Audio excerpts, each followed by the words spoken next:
Hello everyone, welcome to our program, and in this program we talk about the DV rotary process and updates.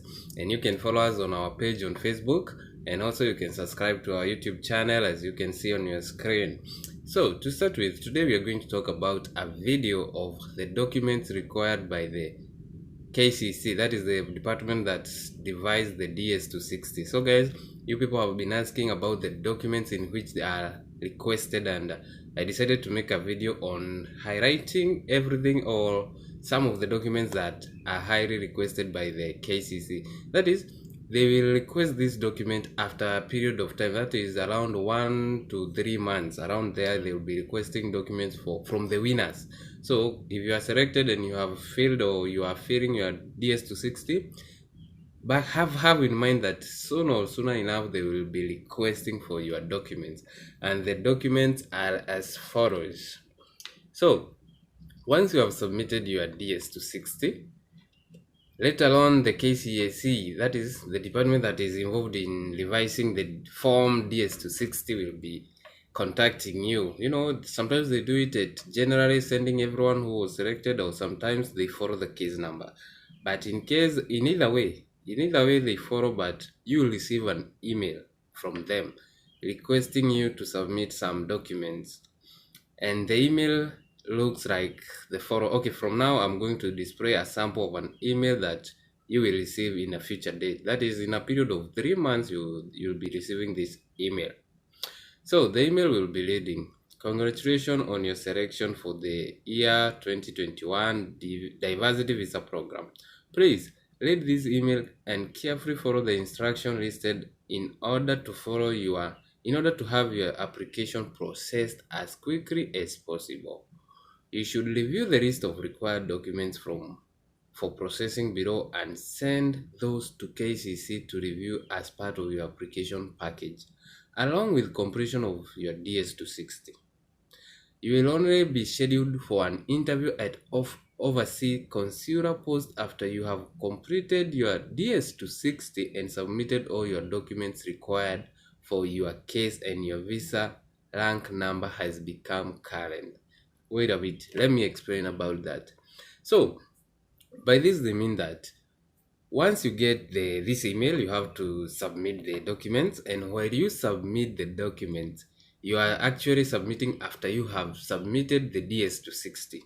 So first thing people have to understand is that you have to start with the DS260, fill the DS260, send or submit.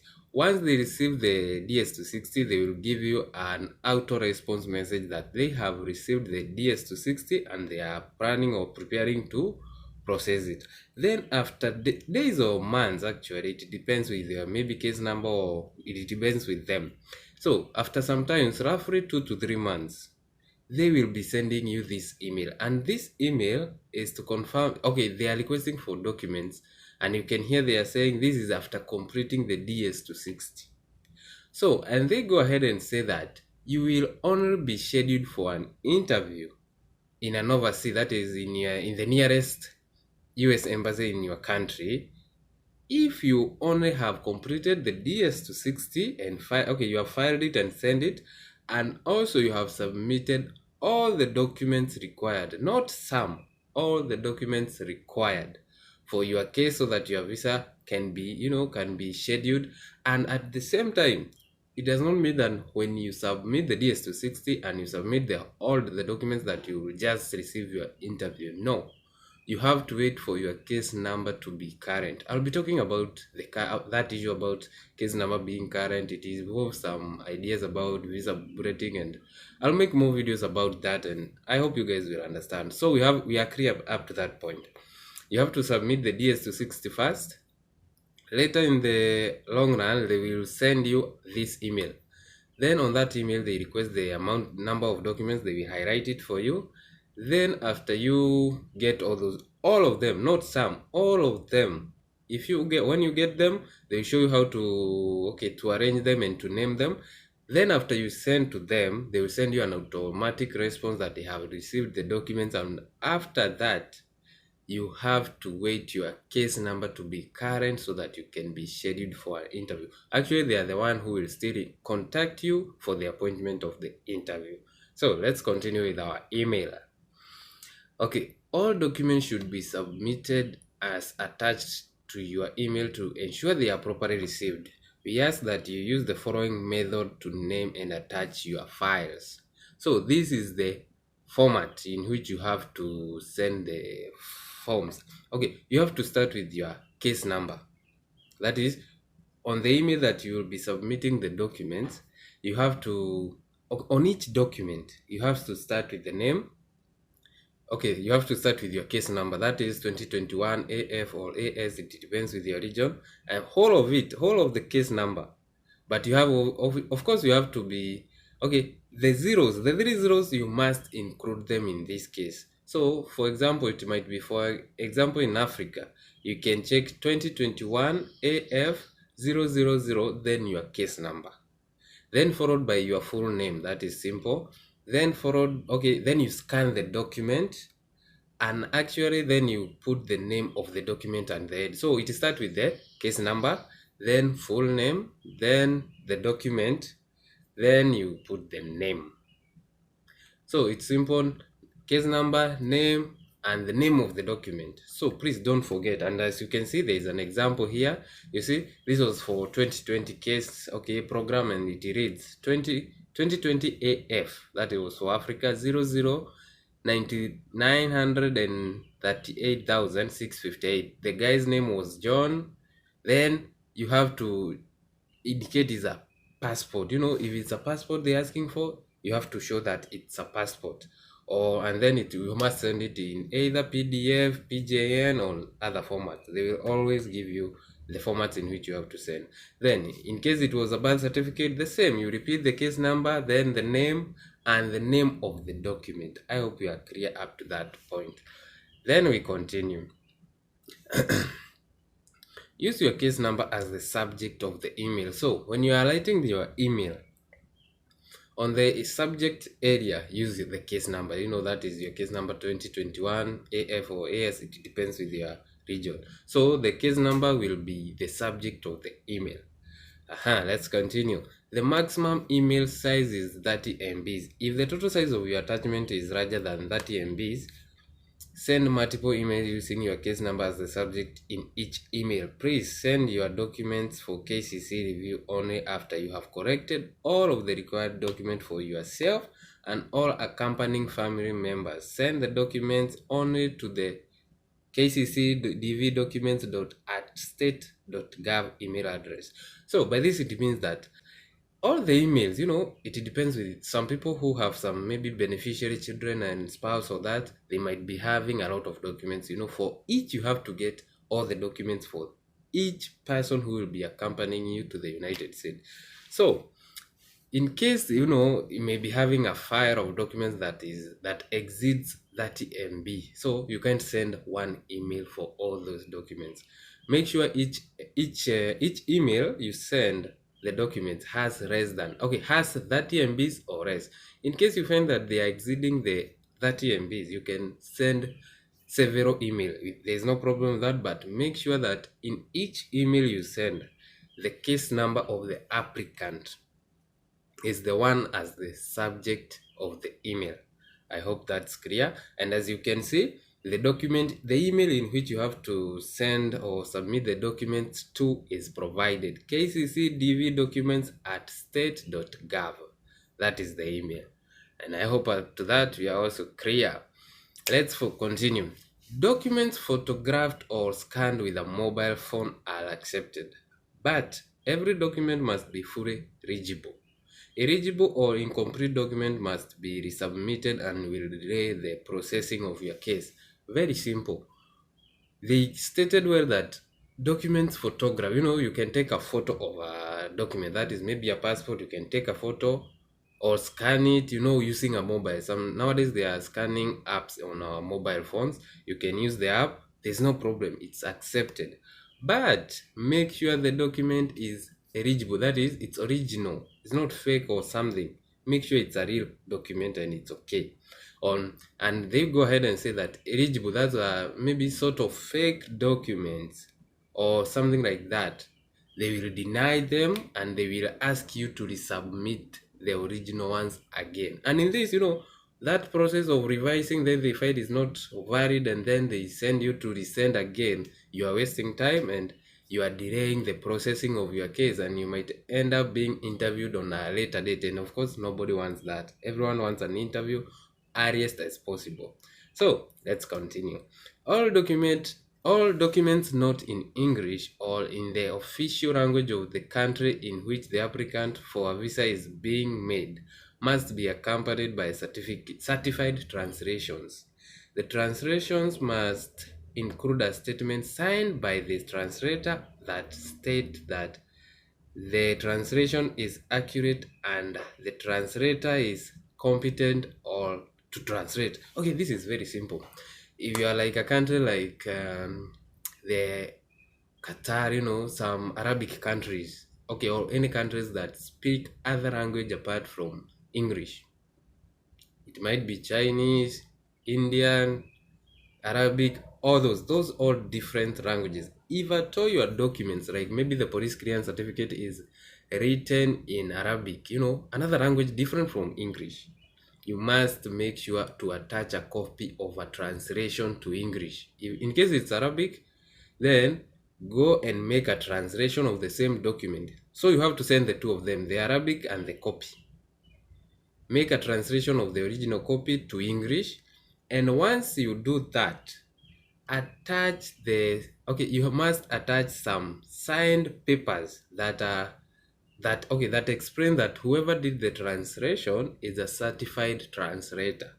He has to sign there, and he has to state that whatever is translated is correct with no errors. So I hope up to that you are good. So in case you have like 10 documents in a different language apart from English, make sure that those documents are all translated, each translated to English, and make sure to attach a signed paper from the translator, that is a certified translator. And I hope up to that point we are good to go. So important note, do not mail any document to KCC. Any document sent to KCC will not be processed and will be destroyed. So don't send an email. Okay, not email. Don't send a mail like from your country and you write a mail or print a mail, then you send through, posters or all those carriers. No, don't send a mail. It should be sent through email only. So in case you send through mail, even if they receive it, they will destroy it. So there's no need to waste your time and resource. Just go ahead and use just the email provided there. So we now see the required documents. So there is a note here, and you have to listen carefully and focus on this. You and each family member immigrating with you to the United States should correct the civil documents that are required to support your visa application. By this it means you, the applicant, the person with the case number, you, the applicant, and those family members, you might be having your spouse or children or whoever is migrating with you to the United States must provide the documents, the following documents that are requested here. And the documents must be valid and without contradictions. So, document number 1, we start here now. The document number 1 is passport. Okay, this is mostly you have to scan the passport biographic page. This is the page in the passport that has your name, has your photo, and all that details. So, as you can read, you and each member of your family immigrating with you must submit a photocopy of a biographic page and the current valid passport. So if at all your passport is expired already, you better first renew your passport before you send. Don't send a passport that is expired, even if you applied it when it was valid. When you're submitting this one, you must submit a valid passport. I hope you are together at that point. So we go to the second part. So by the passport, it doesn't matter whether it's a child of 5 months or something. Anyone who you are traveling with, provide the passport photograph, the scanned page of the biographical page of the passport. So document number 2, birth certificate. You and each family member immigrating with you must submit a scan of an original birth certificate or certified copy. But this is very simple, it's self-explanatory. You as the applicant plus all your beneficiary, that is somebody you are immigrating with, must provide a valid or original birth certificate, not a photocopy, original or certified. And I hope that is clear. So for either is a kid or whatever case it is, so long as he's immigrating with you, he has to submit the birth certificate. Then we go to the third document, marriage certificate. In case you are married, you must submit a scan of your original marriage certificate or certified copy. So this applies to those who are married and the spouse, if you want to proceed with your wife, or actually in case you are married, even if you are not moving with the wife, sometimes you can be married but you're not immigrating with the wife, but if you are married, please, this will help you in a future date. Okay, I will explain that in a future video. If you're married, please submit your marriage certificate with you, scan it, and the original marriage certificate. Actually, for you being married, it's only believed that if at all you can produce a marriage certificate. So that original marriage certificate, scan it and also submit in the same procedure, the case number, your full names, and the document name. Then we go to the next, marriage termination documentation. If you are previously married, you must submit a scanned evidence of the termination of every prior marriage you have had.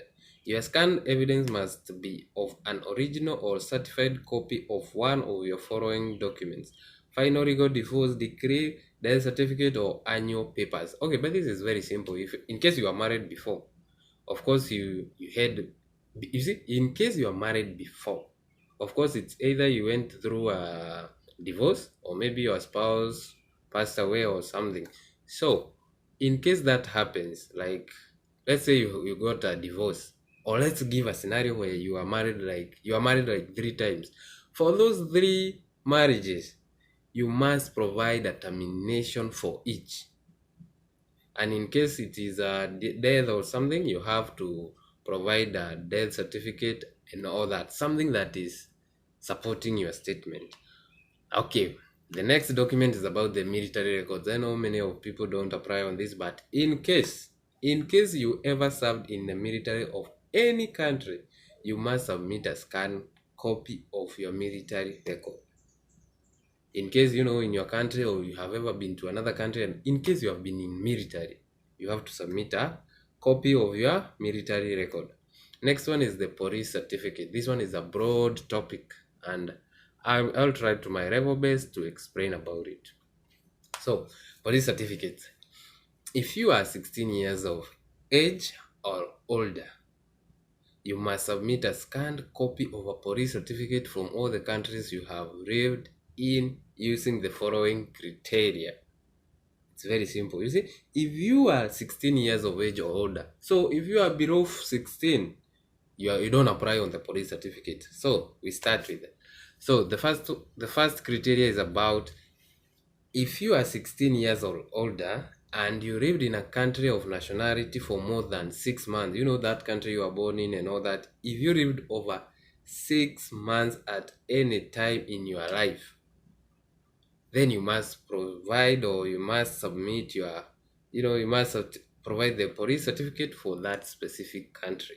Next, if you are 16 years of old and have lived your country of current residence, maybe it's maybe you migrated to a foreign country, maybe for work or other stuff, over 6 months you have stayed in that, your current one, where you are now, and you have been there, maybe you are there and you are over 16 years and you have stayed there for over 6 months, you must also provide the police clearance certificate for that current country.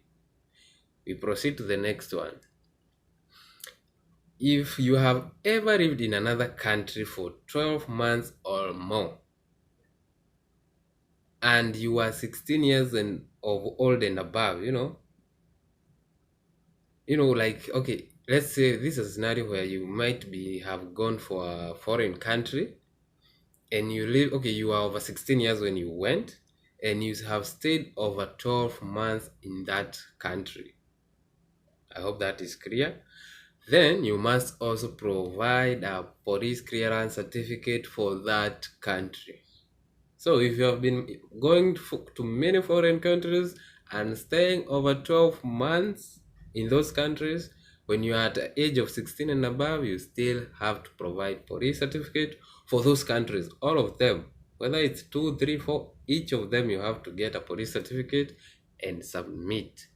The last one about the police clearance certificate is about if you are arrested for any reason, regardless of how long you lived in that city or country, and no matter at what age. This is very clear and simple and clear. If you have ever been arrested, it does not care the age you were at, but as long as you are arrested, whichever country it was, you must provide the police clearance for that country where you were arrested. That is clear. And I heard somebody who had a question about this. So I hope this one is clear. So long as you are arrested, please go get the police clearance certificate for that country. I hope it's all clear. Then we go to the other document in which is required. It's about the court record. The court record, if you have ever been convicted of a crime, provide a certified copy of each court record and any prison record. So this is simple. If you have ever been, if you have been convicted like for crime and all that, and there were proceedings and all that, you have to provide the court record. Or if at all you went ahead and was imprisoned, then they need the prison record. Then the another document is about the okay, this is like a conclusion. Correct and submit your documents promptly. That is accordingly. Your case will not be scheduled for a visa interview at a US embassy or consulate until KCC has received and processed all required documents at the DS-260. Missing or illegible document will delay the process of your case. If you can obtain a keynote is here.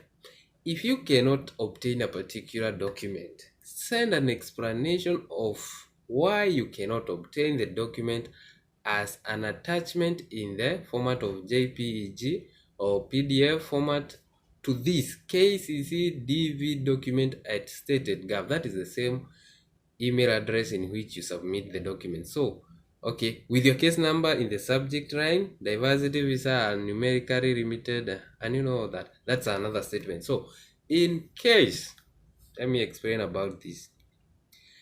One thing about, the conclusion part is that for you to be scheduled for an interview, the KCC, that is the department that deals with the revision of the DS-260, must first receive your DS-260, revise it, then request you for the documents.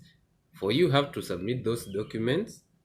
Once you submit the document, they have to revise the document and make sure that you submitted all of them. If you submitted half, they will still send you back. We need this and this more. And for that, you are delaying your case process. Case time for the scheduling of the interview. So make sure you send all of them if possible at once. Then, in case especially for the police clearance certificate, if at all you cannot access those certificates for any reason and you are completely unable to submit the documents, please attach a letter, write something, your explanation as to why you can't access them. Write to them and attach it to the other documents.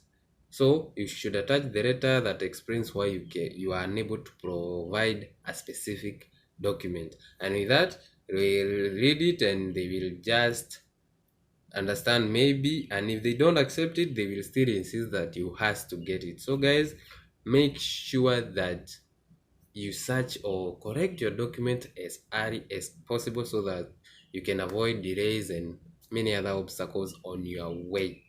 And with your case number and the subject on the line, so let's continue. Diversity visas are numerically limited and there is no guarantee a visa will be available. Only a consular officer can determine at the time of the visa interview if you are qualified to receive a diversity visa or not. And if you have questions about document submission, you may contact KCC at kccdv@state.gov. The KCC telephone number is provided there. The timing also is provided there, as you can see. So this it really means very simple. The DV, the visas are there, and they are limited. And okay, for this year, I really highly suspect they are around 55,000. I'm not that 100% sure, but I suppose they are 55,000. But in case, even if you submit the DS-260, you submit the documents, you are appointed for an interview, you are not guaranteed to get that visa. The person to guarantee you or the person to confirm you is the consular officer. That is the person who will interview you. That is the consular officer in the embassy that you will be appointed for the interview. So that guy who will be interviewing you will be the one to make a conclusion whether you are qualified or not. So don't be anxious and happy and celebrating before you attend the interview. Many are cases where people complete everything, the DS-260 documents and everything, and do the medicals and pay for the interview fee. But when they go to the interview itself, the consular sometimes looks at your case and finds some errors or some frauds, and they go ahead and deny you, and you can do nothing about that. It's done. So guys, make sure to submit the original documents, avoid frauds and all that. Be at your honest point ever. Be the best. Do your best, and the best will get you where you are. So guys, thank you for watching my video, and make sure to follow us on YouTube. Click that subscribe button and like button, and if you have questions, drop them on the comment section. And also follow us on Facebook. As you can see, this is our page on Facebook. You can visit us and have a view and invite friends, for those who are won the DV lottery or people who are interested to know how the DV programs runs. And with that being said, guys, see you in our next video. Thank you for watching.